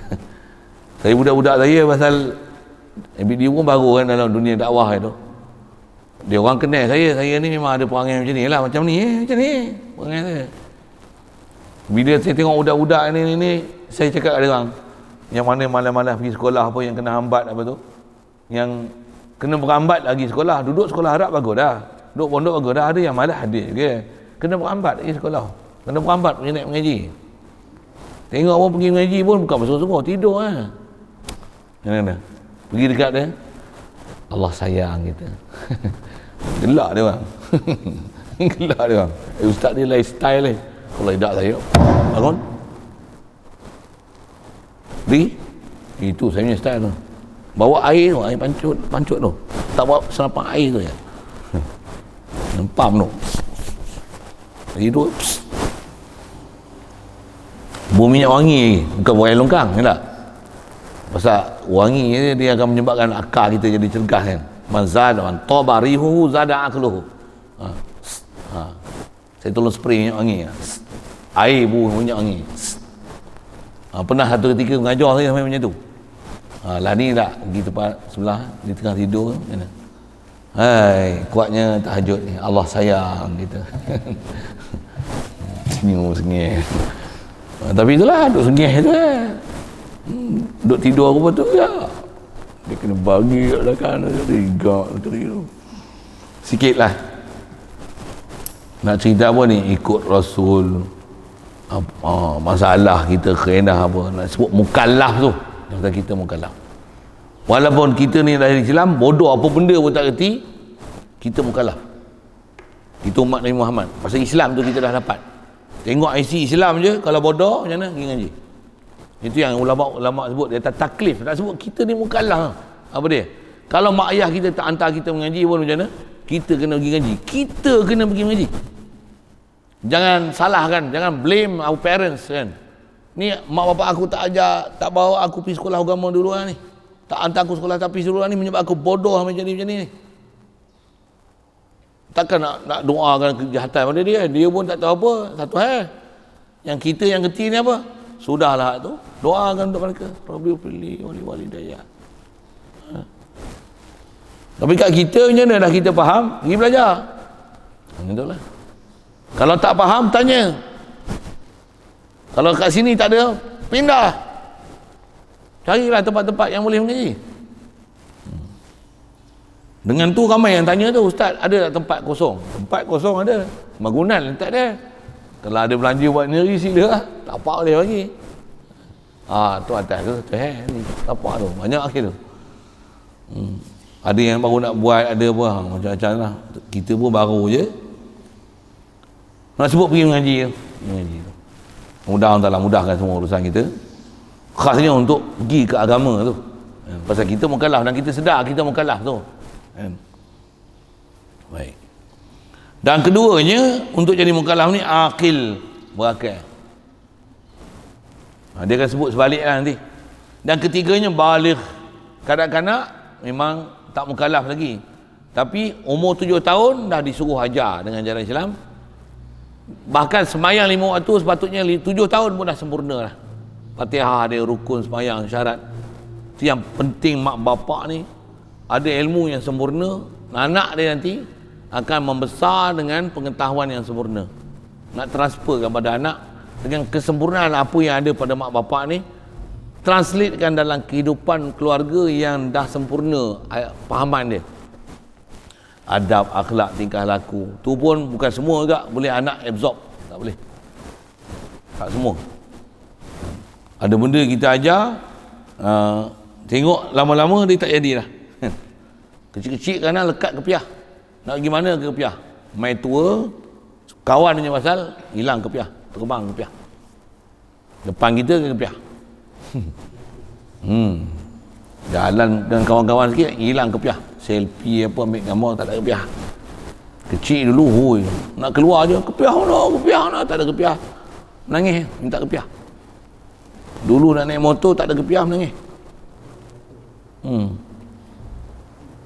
Anak saya yang perempuan yang kita asuh kan, kalau nak berjalan naik motor, kata, jom pergi jalan. Tudung. Dia cari tudung dulu. Alhamdulillah sampai besar pun ingat tudung dia, dia murah lagi. Alhamdulillah, bagus. Nah, dia ajar macam tu. Satu, jangan ajar kecil-kecil lagi naik tak bertudung selamba je. Umur 8 tahun naik tak bertudung, jangan ajar. Dia kurang ajar tu. Tera kita duk ajar ni pun nak naik motor ni, nak pakai tudung. Ikut apa? Tudung. Kalau kita dah ajar macam tu, dia besar macam tu. Tu pun besar belum tentu dia pakai tudung. Bila kita hantar madrasah yang support, okey, naik. Berapa ramai yang kecil-kecil ke kepiah, besar tak kepiah. Pasal dia kau boleh telan semua. Dia tak ambil semua. Itu yang kecil pada tudung. Yang tak dah besar sampai tak bertudung ni macam mana? Dia tengok baru tahu tudung ni wajib ke. Bukan senang nak pakai tudung. Ada orang daripada kecil dah pakai tudung, dia tak rasa nikmat bertudung daripada kecil. Ada orang baru tahu hukum pakai bertudung, tak bertudung lagi. Kata dia, saya belum dapat hidayat lagi untuk pakai tudung. Saya tahu menuntut aurat wajib. Sampai macam tu. Kita dah bertudung daripada kecil, tak rasa apa-apa value pun. Ini masalah kita. Kita tak rasa harga agama yang kita dapat. Itu yang bila kita belajar, jumpa guru yang betul-betul tunjukkan apa yang ada kat kita ni sebenarnya benda berharga. Islam ni berharga. Akidah kita pada Allah Ta'ala berharga. Boleh zikir berharga. Baca Quran berharga. Boleh faham agama berharga. Duk pondok berharga. Baru kita tahu, berharga punya aku ni. Astagfirullah. Kita telah sia-siakan diri kita tu. Padahal kita duduk tempat mahal tu. Allah. Baik. Asal sebut balik. Satu umur 7 tahun asuh. 10 tahun, walaupun kad dia tu tak wajib lagi, wajib mak bapak asuh. 10 tahun tak ikut syariat, boleh rotan. Rotan tu, tak semayang, rotan. Buka aurat, rotan. Kencing. Sekalipun istilahnya walaupun benda haram, ajak adab. Kencing berdiri, rotan. 10 tahun bercampur perempuan dengan lelaki, rotan. Syariat tu kena ajar. 7 tahun dah tak boleh kawan dah lelaki perempuan. Perempuan. Anak 7 tahun 8 tahun nak berkawan dengan orang lelaki kena panggil balik. Orang lelaki tu, kau perempuan, balik. Jangan 18 tahun pergi lepas jantan buat pergi keluar. Naik motor ni. Makcik, anak makcik tak siap ke? Saya nak pergi berjalan ni. Kepala otak kau. Untuk anak pun lepas naik kereta, naik motor macam mana? Hati-hatilah ya. Jangan buat benda tak baik tau. Kepala otak kau. Kecil-kecil lagi, umur 7 tahun. Dengan 7 tahun dah bermula dah asingan lelaki perempuan tu. Kawan pun tak boleh. Nak kawan perempuan dengan perempuan, lelaki dengan lelaki. Ini tempat main lelaki, ni perempuan. Walaupun dalam rumah tu sepupu sekali pun. Sepupu. Pergi rumah tok, sepupu. Lelaki, perempuan. Allah. Nak cerita apa? Balik. Dia memang bila dia balik, mukallaf. Balik baru mukallaf. Tak balik, dah diajar syariat. Satu, sahabat, tabi'in. Mula-mula mereka generasi pertama ke, the first generation. Anak cucu mereka macam mana? Masya Allah. Daripada kecil dah diasuh dengan syariat, dengan akidah syariat. Besar tu daripada kecil macam mana? Best. Sayyidina Ali tu yang dia antara orang yang mula-mula masuk Islam. Dan di Islam tu masa tu dia masih umur kecil lagi. Masih kecil lagi. Tu yang bila Rasulullah hijrah, yang ganti tempat tidur Rasulullah siapa? Sayyidina Ali. Umur dia berapa tahun masa tu? Ada yang kata umur dia masih kecil lagi. Ada kata 9 tahun. Umur Sayyidina Ali masa hijrah. Sayyidina Ali ya. Masih kecil lagi. Ya, jadi menantu Rasulullah tu satu hal. Nak cerita apa? Walaupun kecil macam mana? Sampai kata dia, ya Rasulullah, Allah yang perintahkan kamu hijrah. Di tempat tidur aku ni siapa nak ganti? Aku yang akan ganti tempatmu ya Rasulullah. Rumah saya tempat ni. Kita ada siapa ganti tempat Rasulullah? Pasal dia faham kedudukan dia ganti tempat tidur Rasulullah tu. Pasal orang pula pakat nak bunuh dia. Dapat wahyu dah kan. Macam mana? Dia boleh tunggu tempat tu. Biar tutup. Bila Rasulullah dah keluar lepas, Allah Ta'ala sedarkan balik mana kumpulan Quraisy yang berpakat untuk bunuh Rasulullah tu. Masuk rumah, buka. Sayyidina Ali tak pucat muka sikit pun. Relax. Maksud apa? Daripada kecil dah dia asuh. Dia tahu value agama dia. Value Rasulullah. Value Islam. Kita malah orang Islam, kita tak ada tahu value Islam. Tu Islam disisiakan, masjid disisiakan, tutup masjid, tutup surau. Sampai pusat judi hidup. Sampai apatah lagi ada menteri yang tak tahu. Genting Island rupanya operasi rupanya ya. Astagfirullah. Menteri tak tahu ke Genting Island? Kita pun tak ada lah masuk Genting Island tu. Boleh masuk jika patuh SOP. Patutnya masjid pun macam mana? Boleh masuk lah bila patuh SOP. Dan kau nak buat SOP tu kan, bukan had 12 orang kan. Kau ikut nasihat siapa? Pakar tu siapa? Pakar tu siapa? WHO. Yahudi Nasrani tu ikut lubang dop tu. Sikit lah sebut yang tu kasar dia mah. Mereka tak suka kita cakap itu. Marah dia mah. Ni ustaz ni geng apa? Geng lain ni. Lain tak lain kau dengar lah kau bawa. Nilai lah elok. Jadilah orang yang boleh menilai kaca dan permata apa ni. Jangan jadi lembu cucuk hidung bodoh gitu ya. Kemarin ada satu orang telefon daripada Kuala Lumpur. Geng frontliner. Memang kerja hospital, pakai unit uniform. Memang bekerja pun ni.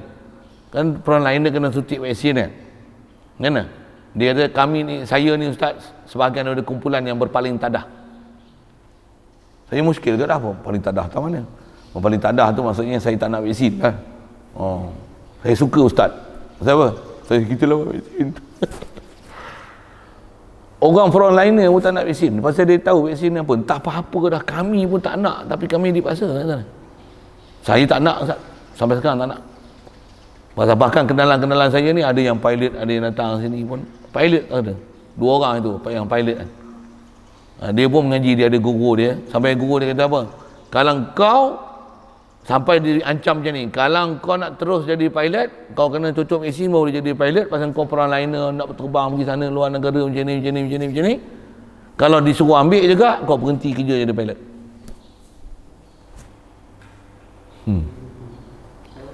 Guru yang bagi Richard ni sampai macam tu. Jaga betul-betul agama. Orang tak faham. Gedi-gedi nak pergi ambil benda tu. Bahkan tunggu, kenapa kami tak dapat lagi ni? Bahkan ada kawan-kawan saya lagi lah kata dia, ni gaduh duk daftar ni, hak daftar pun tak cocok lagi. Sikit lah kan, tak faham saya apa. Tak faham tu, diam tidur apa. Nak berhenti ni nak tanya gitu tu.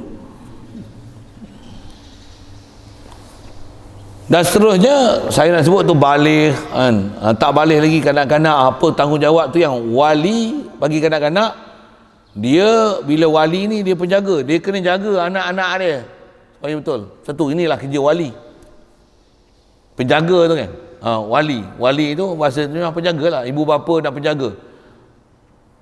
Ibu bapa ni dia ibu bapa merangkap penjaga saya, tak ibu bapa. You understand me? Ibu bapa merangkap penjaga. Kalau penjaga tu memang dia jaga, walaupun bukan dia sebagai parents dia. Parents ni dia parents dan penjaga. Satu, kalau nak nikah ada wali. Apa maksud wali ni? Apa? Dia lah penjaga perempuan tu. Aku yang hantar dia madrasah, aku yang hantar pergi sekolah, baik adik, kakak, anak menakan, siapalah, anak, cucu kan. Aku tahu ni anak aku. Satu, jadi wali. Bukan dia pun tak peduli anak dia hantar mana, apa nak jadi anak dia, nak boyfriend nak mana, nak kahwin nak mana. Contohlah, betul. Bila nak kahwin, abah jadi wali. Ni bukan wali, ni aku wali. Wali ni macam mana? Wali. Kalau anak dia dah besar ni, siapa kau nak buat menantu ni? Yang ni boleh tak? Agak-agak dia suka tak suka. Kalau dia tak suka pun, tu yang ada kuasa wali menjebir tu. Dia tak suka pun, bukan kira suka dia. Dia pun bukan kenal siapa yang sepatutnya dia nak kahwin. Kita tahu dengan sepatutnya dia kahwin. Kalau dia kedik-kedik nak pun. Kalau yang ni tak suka, wali tak suka. Wali ni mesti wali yang tu. Dia tengok dari sudut aspek agama tu. Sikit saya sebut dalam bentuk macam tu lah. Cuma berapa orang yang memang wali ialah wali. Boleh faham? Khas atas sebut wali nikah salah. Berapa orang putih yang memang wali ni wali. Kadang-kadang menikah tambah bercerai pula suami isteri. Macam mana? Anak perempuan dia nak menikah baru cari wali. Bapa entah mana hala lah. Semayang pun tidak, apa pun tidak. Peduli pun tidak ke anak, bagi nafkah pun tidak pada anak, pasal anak dia patutnya dia bagi nafkah. Bagi pelajaran gini-gini. Dah nak menikah dah, wali dia lah, bapak pergi cari juga wali. Ini bukan wali, ini kuali. Ini bukan kuali, ini bontot kuali. Dengar saya punya bahasa macam ni lah tuan-tuan. Tuan-tuan tak bisa dengar dalam kamus bahasa Malaysia, bunyi bahasa tu keluar dari mulut saya. Saya ada geng-geng saya, dia kata apa? Saya nak dengar bahasa ustaz. Ustaz ni bahasa Melayu banyak keluar pada bahasa mulut dia. Kuali, bontot kuali. Tuan-tuan tak bisa dengar bontot kuali. Bukan wali, ni kuali, ni bontot kuali. Tak boleh pakai. Kenapa? Kuali dalam hitam. Bontot dia hitam. Kuali kan sepatutnya kuali biasa ni lah kan. Bukan kawah tu luar, dalam hitam. Tu kalau buat masak lemak tak boleh. Nanti masak kuah lemak tu pun hitam. Tu kawah kan. Ni kuali biasa ni. Patutnya dalam putih lah. Bawah tu yang hitam kan. Ni bukan saja kuali, ni bontot kuali. Maksudnya hitam gila punya. Wali ni maksudnya dia tanggungjawab.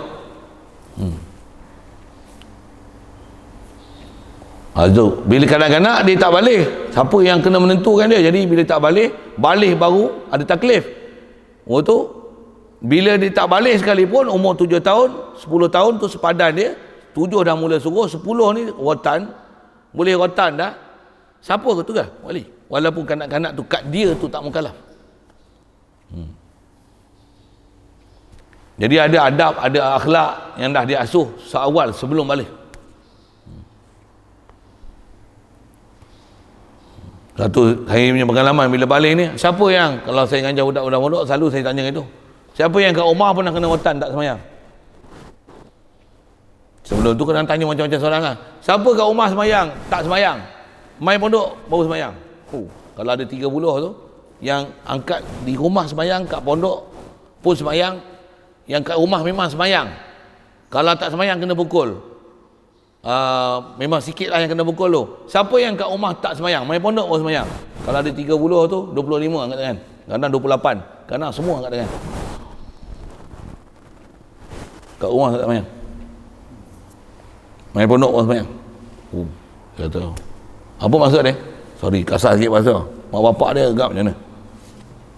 Memang mak bapak dia Islam, memang mak bapak dia nak mengaji, tapi dia tak tahu parenting. Punya parenting lah kan. Kena bagi kursus parenting dari sudut apa kau kena ajar ke anak kau. Ajar hantar pondok umur 15, 16. Macam tak ada parent je. Macam tak ada penjaga je. Itu sah. Kita lah teruk. Apa yang teruk-teruk orang bila agak lah. Tu yang bagi 40 hari tu, 40 hari botak kepala. Boleh tak botak? Sanggup tak? Taat tak? Kalau mak bapak kau taat satu, taat kat aku lagi besar. Saya dia keluarkan kau daripada alam roh ke dalam dunia. Aku nak buat kau alam dunia masuk alam batin. Tu bahasa-bahasa tuk guru kita kan. Satu guru lagi besar peranan daripada mak bapak. Mak bapak keluarkan kita daripada alam roh kepada alam syahadah ni. Guru tambah guru batin, dia bawa kita alam syahadah ni pada alam roh. Qalbi, roh, sir. Dia nak pergi balik kita, kenal alam sana. Mak bapak kita sampai kita lupa sana. Ada mak bapak yang lupa yang kita langsung ke sana. Na'udzubillah.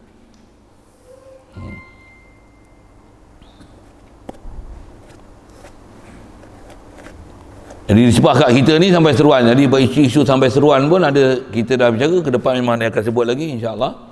Saya tak banyak itu, sekali lalu je sentuh-sentuh macam tu insya-Allah. Dan kelimanya seterusnya untuk nama mukallaf. Ini panjang ni. Sejahtera panca indera. Situ dulu. Soalan kalau ada. Asal kita bicara tu syarat-syarat mukallaf lah. Bangkit Rasul isu bahasa daripada kaum tiap Arab ikut Rasulullah, walaupun Arab ada beberapa perception yang kalau tak betul kena betulkan. Ada soalan?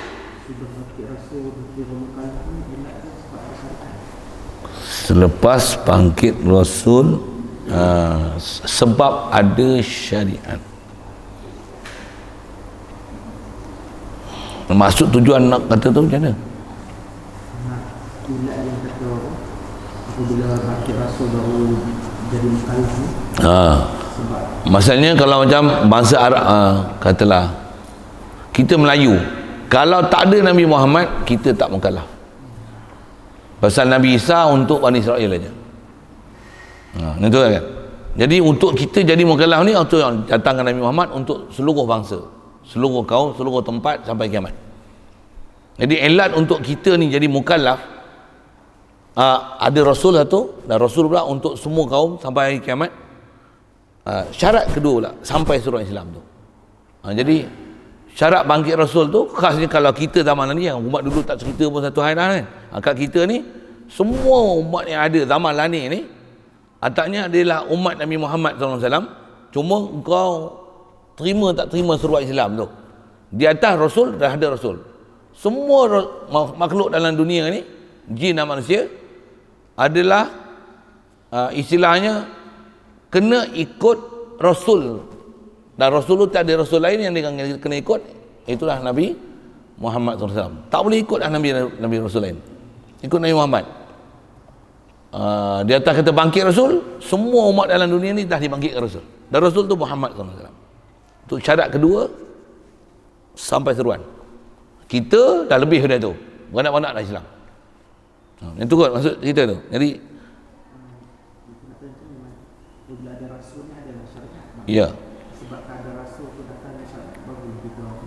Itu maksudnya. Boleh kita jadi mukallaf. Itulah kalau saya sebut tadi, sebab kita Melayu tak ada Nabi Muhammad, kita tak di syariat ikut kitab Injil. Kan? Memang soalan nak kata macam itu kan. Tapi kalau nisbah macam Bani Israel, Nabi Musa misalnya, lepas Nabi Musa katalah umumnya Nabi Isa, ada kitab Injil, Taurat, Injil kan. Tetap Bani Israel kena ikut syariat. Dan syariat dia selagi tak turun Injil ikut kitab Taurat Nabi Musa. Bila datang Nabi Isa, walaupun kau dulu pengikut setia ikut ajaran kitab Taurat Nabi Musa, datang je Injil, kau kena terima Nabi Isa ni, dan Injil yang diterima pasal Injil ni memansuhkan kitab Taurat dulu. Yang tu yang kita kena faham bangkit Rasul tu, dan kena faham prinsip nasih mansuh tu, yang bila datang Rasul yang selepas ni yang dikabarkan siapa yang di atas jalan yang sama, yang akan memansuhkan kitab dulu, syariat dulu tu dah tak boleh ikut dah, istilahnya tak up to date. Yang ni up to date punya. Kalau dulu Taurat ni Injil, Injil ni memansuhkan tu. Kalau ni sebab sekarang, kalau katalah ahli-ahli kitab apa tu datang je Quran macam mana, kau tak boleh pakai dah Injil Taurat apa, walaupun kau dapat yang asli, kau mesti ikut Muhammad SAW. This is the latest testament. Maksud kata bangkit Rasul tu ke situlah. Jadi kalau kata nisbah dengan Rasul dulu, kalau contoh Bani Israel tu, yang dulu bila datang yang baru, yang memang dia ialah Rasul, bawa kitab pula memansuhkan, wajib ikut yang baru tu. Yang baru tu dia pula untuk Bani Israel lah tu. Contoh sebut Bani Israel tu pasal Nabi yang paling banyak diutus atau kaum ini di kalangan Bani Israel. Memang tamadun manusia pun kalau ikut asalnya yang banyaknya datang daripada situ.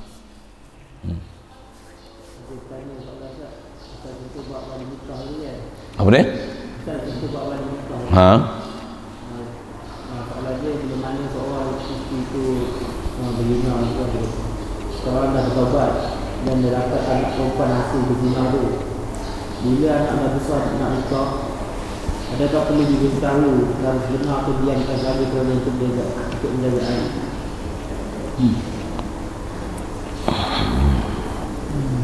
Soalan anak yang tak sah taraf macam tu lah kan. Soalannya adakah perlu diberitahu pada anak pada bakal menantu tu kan. Keedah dia yang tu pandai-pandai sorok lah. Janganlah dengan sebab tu aib satu, istilahnya membuka pekung di dada. Buat apa bodoh pergi cerita benda yang tak sepatutnya dia cerita pada orang. Satu, tak ada benda yang tak sepatutnya diceritakan. Semua apa sejarah kita yang lampau dicerita. Jangan buat bodoh gitu. Dengar. Ada benda yang kita tak cerita lah, sejarah kita yang lampau-lampau. Tambah pula sejarah itu mengaibkan, tambah pula istilahnya apa, akan menggagalkan misi dan misi yang sepatutnya kita kena capai. Rasa macam itulah. Jadi memang bila nak kahwin tu wali apa-apa, contoh kalau bapak ni pun dia sedar yang ni bukan wali, sebab dah dulu dah salah tu satu hal. Sekarang ni kenalilah siapa yang sepatutnya berhak jadi wali tu. Bila dia tak berhak, pergi isi borang apa tu, nak sembunyi tu sembunyilah, tulislah wali apa, untuk tutup tu bagi tahu kat hakim, wali hakim lah nikahkan anak saya ni. Kau begitulah, walaupun tulis di borang tu wali siapa, bapak macam tu. Bawa hilah sikit lah, apa gimana, saya wakil Tok Naib lah untuk nikah kan, jalan. Sebenarnya bukan wakil, memang tu lah juru nikah dia, bukan wali ni, pasal dia tak sah taraf untuk jadi bapak tu, pasal istilahnya hak luar kan. Tapi tak payah cerita lah tu, cerita kat Tok Naib lagi, habis Tok Naib buka cerita satu Malaysia tahu, masuk Facebook pula, tutup mulut tempayan boleh ditutup, mulut orang belum tahu, buat apa dia cerita benda-benda macam tu. Jadi pandai-pandai lah jaga rahsia tu. Satu, tak wajib cerita benda macam tu. Bahkan bab dosa ni, ada benda yang bab dosa, tambah kalau kawan, hatta suami isteri pun tak payah cerita lama-lama tu, boyfriend lama itu sikit lah ayat-ayatnya tu kan. Itu pasal apa? Mengeruhkan suasana. Tambah bagi tahu kat isteri, tu perempuan tu, itu bekas kekasih saya dulu. Dia tengok sampai bawah. Jadi abang ada hati lah. Bila tunjuk itu, abang ada hati lah dengan dia dulu. Habis lah. Dia elok, cantik, cun-cunnya, tak ada apa-apa kekeruhan. Sebab cerita itulah bekas kekasih saya dulu. Terus keruh. Tak pandang lah. Apa-apa sikit, duk ingat perempuan tu lah tu. Dulu tak ada apa-apa pun. Dulu kelahi masa muka baik itu je. Ni pasal cerita macam tu, macam mana? Duk ingat kasih lama lah tu. Sagi alamah ada kelahi-kelahi pula kelas. Tu duk WhatsApp dengan siapa tu? Kan bodoh yang kejel. Saya sebut bahasa gitulah kan. Ada benda tak cerdik tindakan. Satu, ada benda yang tak perlu diceritakan kepada baik pasangan, kawan, Yang boleh cerita siapa? Dengar. Guru. Guru mana? Tambah guru batin. Kau cerita. Jumpa guru, kisah Bani Israel pun ada kan. Apa dia? Syekh, saya dah bunuh 99 orang. Saya nak taubat. Ada tak jalan saya taubat? Kata dia tak ada. Engkau ni masuk neraka je, dia bunuh orang. Bunuh tu koi. Tu cerita sikit lah. Untuk mengembara lagi, cari lagi guru. Beritahu, saya dah bunuh 100 orang lah. Saya nak taubat. Ada tak jalan? Ada. Dengan guru cerita. Pasal kau tak cerita, dia tak tahu jalan kita, apa masalah kau. Tapi tengok guru tu guru betul-betul guru lah. Guru yang memang guru betul lah. Kalau bukan guru kau cerita silap, guru tu akan berguna dengan pula apa yang kau cerita tu, engkau akan jadi rosak, dia akan rosakkan kau lah. Jaga. Baik kekasih ke apa, no, ada bab tak usah buka lah, no. Tak usah buka. Keep it as a secret. Till you die. Till death. Macam tu yang putih wadah-wadah tu sampai mati. Jangan cerita. Ada benda yang tak boleh cerita, jangan cerita. Diam tu lagi bagus. Sakata salimat. Siapa diam selamat bab tu. Kalau jumpa polis lah misalnya, macam mana? Encik, saya ni memang bawa laju, kurang-kurang buat 18. Cerita je PJ lah. Elok-elok tak saman, macam mana? Lesen. Apa dia? Ikrar daripada pemandu sendiri. Bawa laju. Orang 90, dia 180. Bukan ada kamera tak? Pengakuan apa ni? Sign. Siap kau. Sign. Ini buat pasal. Jangan buat pasal. Kalau zaman Rasulullah, orang-orang yang buat dosa macam ni, dia lain. Macam mana? Orang buat dosa mengaku Rasulullah. Tu kata guru tu. Sampai kalau buat zina pun kata, ya Rasulullah qad zanai tu. Pasal dia tahu tak ada jalan lain aku nak jadi baik melainkan pergi jumpa Rasulullah, mengaku yang salah. Ajar macam mana aku nak buat ni, aku tak tahu nak buat apa dah, aku dah tekuk lah. Salah besar dah aku. Apa pun aku terima ya Rasulullah. Mati pun mati kan. Kalau bukan orang yang macam Rasulullah yang menepati tempat guru tu, tak. Tambah pula tak sanggup untuk terima, jangan. Pergi kat polis, kata apa dia? Saya telah mencuba masuk rumah orang 10 buah rumah. Gari. Saya nak makan peri sekarang. Masuk penjara. Makan peri masuk penjara. Ya. Kalau bersedia, tadi polis kata macam ni pula. Sikit. Betul ke orang mencuri? Sampai kita mengaku mencuri, kata dia, kau balik wayar sikit kot. Dia macam isu, satu masa dulu kan ada isu seorang perempuan yang kat Pahang tu. Dia jadi serve dekat bar kan. Apa nama dia? Saya ingat nama dia.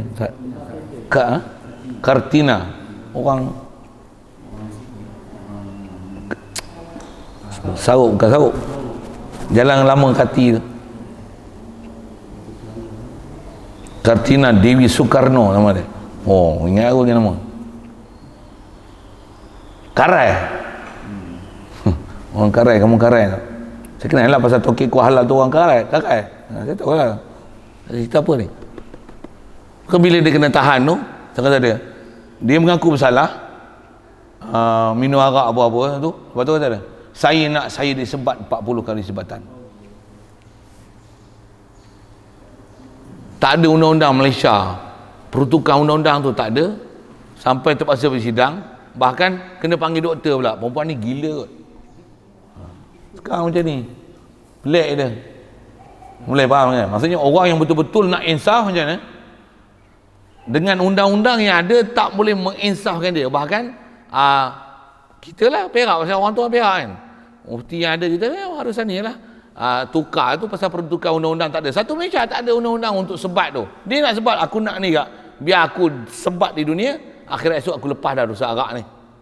Walaupun bukan itu syarat besar dia untuk taubat. Taubat tu menyesal tu satu hal. Tapi aku nak itu, aku punya hati tak taubat pun kena hukum kat ni kat dunia, aku lepas dah di akhirat esok. Aku nak itu. Pasal tak ada undang-undang tak boleh nak dibuat. Lepas tu mufti kita alih kata dia, bagi dia undang-undang sivil pergi basuh tandas. Saya tak ingat berapa bulan. Pasal apa? tindakan tata tertib di atas kerja surf arak apa macam ni. Maksudnya zaman ni orang nak jadi baik sama jadi masalah itu. Jadi asal saja ke sana sikit, jangan cerita jangan cerita benda-benda yang bila bawa tu membawa kekeruhan. Dengan bahasa lain, kena ada akal sikit macam mana nak sembunyikan perkara macam tu, teknikal dia, supaya jangan mengaibkan anak, menantu, tok naib kan, yang dengan sebab disebarkan dan cerita kat tu orang pun tak tahu, membuka pekung di dada, ibarat macam meludah ke langit, jatuh ke muka sendiri, menepuk air di dulang, habis terpecik ke seluruh badan. Itulah contoh kan soalan tu. Ada lagi? Tengok macam ada soalan je. Tengok ajak dalam bab blok ibu bapa dia wajib sembunyi ke diam je. Anak tak tahu apa, dengan sebab dia tahu jadi masalah pula. Satu kadang orang tua kita dulu punya bagus sampai anak angkat pun tak tahu rupanya tu bapa angkat dia. Dia punya sembunyi sampai tak tahu. Sampai bila sampai satu tahap baru dia cerita, sebenarnya bukan mak engkau yang sebenar, itu mak engkau yang sebenar. Kerana ada tempat masalah juga ya. Pasal apa? Pasal sepatutnya kalau yang ni dia boleh taat kat tu besar lagi, satu mak original, ni mak photostat. Masihlah. Jadi tu kena bagi berakal sikit. Tapi kalau ada bab-bab macam ni, nama dah ditukar kan, tapi bukan anak dia. Pasal dulu boleh tukar nama, tukar mati, bagi tahu engkau bukan anak aku, kau anak angkat. Kalau aku mati, walaupun kau bin aku, kau tak boleh ambil atas pusaka, sekupamu atas nama pusaka tak ada. Aku kan bagi wasiat untuk kau macam ni. Atas pusaka kau tak boleh ambil lah, walaupun sekupa, walaupun kau bin aku. Kita tahu lah apa. Yang ni dulu aku dah silap, aku dah terlajak, bapak dulu bodoh, nak tukar sekarang jadi susah, kena masuk mahkamah ni, sumpah ni, prosedur susah sangat. Maksudnya engkau, aku dah bagi hak engkau bukan anak pun, tapi aku sayang dengan kau, buat macam anak sendiri. Katalah macam tu kan. Yang ni harta kau, nisbah pusaka, kau tak ada habuan pusaka yang ni. Anak dia yang betul ada ke tak ada tuan, tapi untuk engkau aku dah bagi, yang ni untuk habuan kau, aku dah tukar nama siap. Pusaka tak ada habuan kau, bagi tahu lah. Pasal baru tahu, dulu bodoh. Kalau ada benda-benda macam tu, yang tu perlu cerita. Ada perlu, yang tak perlu lah. Tak apa, kalau istilahnya dia membuka aib, pekung di dada, masalah. Tapi kalau yang tu nak cerita apa hak tak berhak, yang tu kena cerita. Pasal lagi dia tuntut atas nama anak, dia pula anak lelaki, macam mana? Kata dia, saya besar, saya ambil harta ni, asbah bin nafsi ni, semua orang lain tak layak, saya yang layak. Makan api neraka tu dia tak tahu. Khabar. Tapi kalau dia tak tahu, bapak tak bagi tahu, masalah. Dia kan gunakan data yang ada lah, dokumentasi apa yang ada, aku anak masuk agama memang menang kat dia sikit macam tu. Yang tu kena kita tahu. Kalau ada membawa masalah kepada pelaksanaan syariat, kita tahu. Kalau tidak, diam saja, silent saja. Allah alam. Bismillahirrahmanirrahim. Allahumma nawwir qulubana min nuri hidayatika kama nawwartal arda min nuri syamsika abadan abada bi rahmatika ya arhamar rahimin. Warzuqna fahman nabiyyin wa hifdzal mursalin wa ilhamal malaikatil muqarrabin wa sallim tasliman ala jamil anbiya'i wal mursalin walhamdulillah.